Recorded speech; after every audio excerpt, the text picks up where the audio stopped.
Hello bachcho, let's see the question. The question says that the deliberate alteration of the genome for the treatment of disease is called as. Okay, अगर हम deliberately किसी भी genome में alteration कर रहे हैं फिर किसी भी जीनोम में मॉडिफिकेशन कर रहे हैं for the treatment point of view, so it is known as what. Okay, हमारे पास चार ऑप्शंस गिवन है. First is transformation rescue, imprinting, exon shuffle and gene therapy. Fine. तो चलिए सबसे पहले बात करते हैं the key concept that we have to use in this question. The key concept here is the alteration of genome या कह सकते हैं the alteration of gene. Fine. और ये हम क्यों अल्टर कर रहे जीन को? For the treatment of a disease. तो कोई पर्टिकुलर डिजीज को अगर हमें ट्रीट करना है, what we are doing, we are altering the gene. कौन से जीन को अल्टर करेंगे? The defective gene. फाइन. तो चलिए अगर बात करें the most common method that is used, then it is known as gene therapy. अगर हम बात करें जीन थेरेपी की, we can say it is a treatment strategy that is most commonly used nowadays. और इसमें हम क्या करते हैं? We basically correct the defective genes. इसमें हम जो भी डिफेक्टिव जीन्स प्रेजेंट होते हैं पेशेंट्स में, हम उन्हें करेक्ट करते हैं.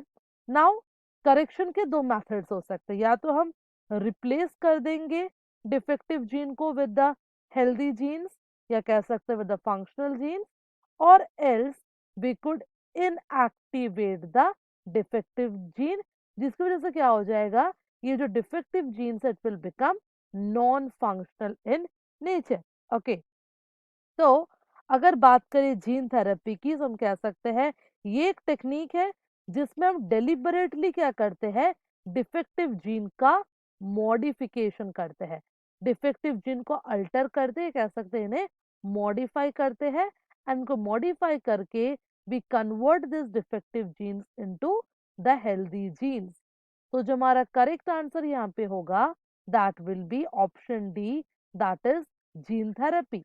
अगर हम बात करें जीन थेरेपी की, तो first of all it was introduced in the year 1990 on a 4 year old girl.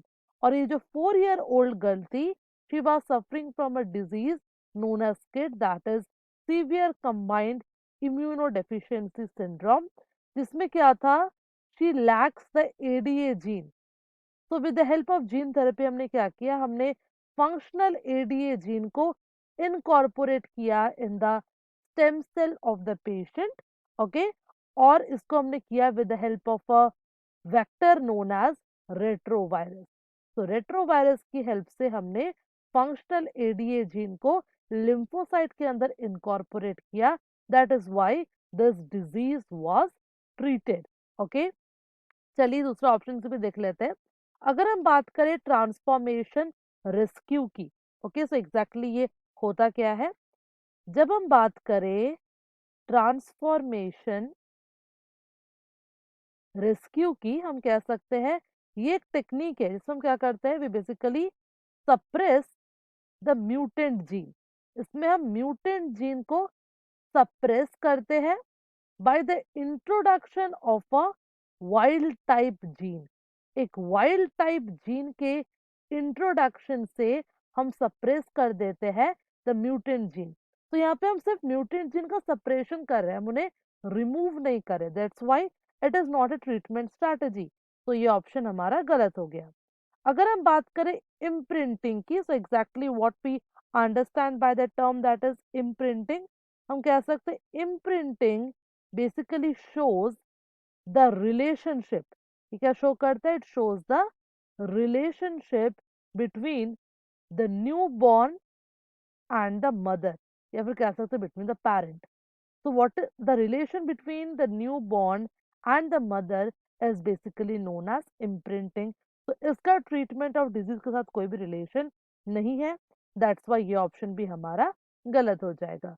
अगर बात करें ऑप्शन सी का, दैट इज एक्सॉन शफलिंग. अगर हम बात करें एक्सॉन शफलिंग की, तो जो एक्सॉन शफलिंग है it is basically used for the process of gene formation. Because अगर हम बात करें एक्सॉन्स का, तो ये कोड करते हैं हमारे जीन को and thereby help in the formation of gene. So it is again not related with treatment of disease. तो ये ऑप्शन भी हमारा गलत हो गया. So from all these, what we have concluded that the process by which we deliberately alter the gene, or we can say we modify the gene and correct the defective genes, that method is basically known as gene therapy. That's why option D will be the correct answer for our question. I hope you understood the question well. Best of luck.